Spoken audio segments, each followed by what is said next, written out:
There's a lot of things I hope to accomplish in the short term. I have to create a cohesive staff. And anytime you're the new guy on the block and everybody else is left over, you've got to get everybody pulling the wagon the same direction. So that's one of my first jobs. I want to build numbers up. Now we've got a pretty good sized senior class and a pretty good sized junior class as far as numbers. The sophomore class for next year is very, very small, and we still haven't quite figured out what happened there, but they had good numbers and all of a sudden they dropped off the face of the earth. So I want to, my goal has always been 15 kids in class. When I was at Mohawk, if I had 15 kids in class play football, that would give me enough for a varsity, a JV, a freshman team, and junior high teams. So I always use that as sort of my goal number. I want to build a want-to attitude. I want to do this. I want to play. I want to be part of the program. I think it's a very positive environment. Football helped me more than you people will ever know as a kid growing up. Sometimes I wasn't the most self-confident kid. I really wasn't.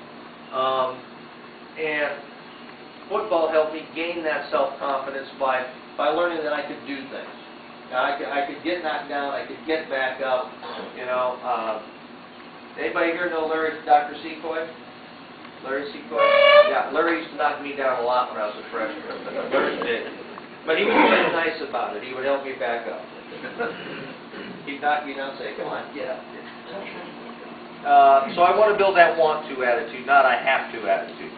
I want to teach kids that hard work and fun are not mutually exclusive. I really think in our society today that kids see hard work as bad. No, hard work is good. Meaningless hard work is bad. Hard work going toward a goal is very good. It gives them a sense of purpose. It gives them a sense of accomplishment. It gives them a sense of, yeah, I can do that. And I think sometimes that's lacking a little bit in our society. I want to stress fundamentals over scheme. Okay? Everybody's got their chalk now, and everybody's got those really nice grease boards, and all those magic markers, and they're drawing them spread offenses, and they're drawing this offense and that offense up, and this defense and that defense. I want to stress fundamentals over scheme. If you learn fundamentals how to do something, then the rest is easy. If I learn how to get from point A to point B correctly, if I learn how to properly block someone, if I learn how to properly tackle someone, if I learn to move my feet properly, then the rest is easy. Okay? So we teach fundamentals. That's just like teaching school. The first day they walk in, they're not going to read Gone with the Wind. You got to teach them how to sound out the words before they can read. Okay? It's like teaching a child how to walk. They lay on their belly and flop around, they roll over, we all take pictures, we're happy, and then they start creeping around, and oh my God, where's he going to go now? Right? And then they start crawling, and you have no idea where they're at. Then they start, oh, I can't wait till they walk. Well, they walk, and it's cute, and they fall down to get back up, then they run. Oh my God, where are they at? Okay? Well, that's just a lot like football. If you teach kids proper fundamentals and proper footwork, the rest is not that difficult, provided you have a little talent. Another one of my goals is to get the team ready to compete when we enter the NCC. That's coming up in 2 years. We're going to be leading the NOL. Okay? It's been a great association with the NOL. I'm glad I didn't have to be associated with the NOL. Not that they're bad people, it's just I really think this is the best move for Upper Sandusky schools. And I'm looking at it from an outsider's perspective. I'm not an insider. I'm looking at it from over Mohawk way. I thought, my God, those poor kids have to go over there and play Bellevue and Columbian and Shelby year after year, Galleon when they were good, winning the state championship, and just get clobbered. And all of a sudden the kids are sitting there and they're looking at, well, let's see, there's 4 losses before the season even starts. Yes, occasionally Upper Sandusky won. Upper Sandusky had some great teams, but they were so far apart. It's tough to get something built up and be cohesive when you know you're going to get clobbered. This gives us a chance. It gives us a fighting chance. And I told the people in the interview that I really mean this with all sincerity, and I told the kids this, is if you think you're going to walk in that NCC and automatically win, you are dead wrong. We play Winford every year. Winford's a great program. How many How many people know how many football games Winford lost this year? Anyone? No. They lost one. They lost their playoff game.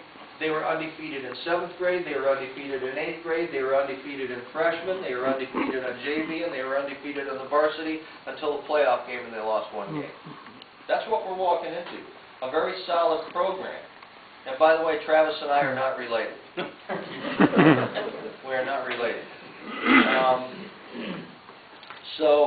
Yeah, Bucyrus is in there. Bucyrus has come a long way. Jake Bruner's up there has done a great job. I remember his dad, Ted, when his dad, Ted, was at Colonel Crawford years ago. Okay? And there are some other very good teams in that league. Gallion's coming in. Gallion's going to be coming on strong. So, you know, my goal is to get them ready. I want to be very competitive that first year, but we got to get around this small numbered class, and we got to find a way to do that.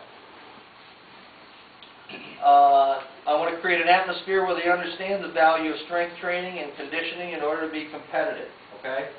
And I know this, coaches talk about this all the time.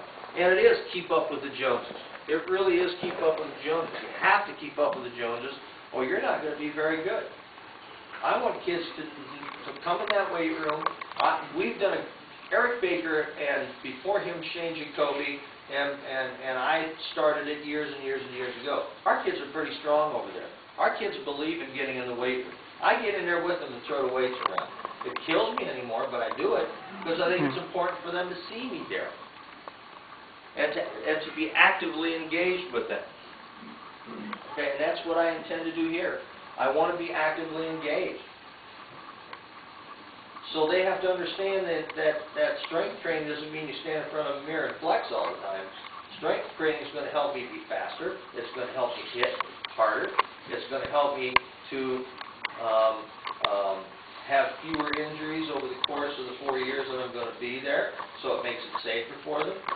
So that's another one of my goals, and I think a very important goal. I'm very, very glad for this opportunity. I never thought it would happen. Never in a million years. Okay?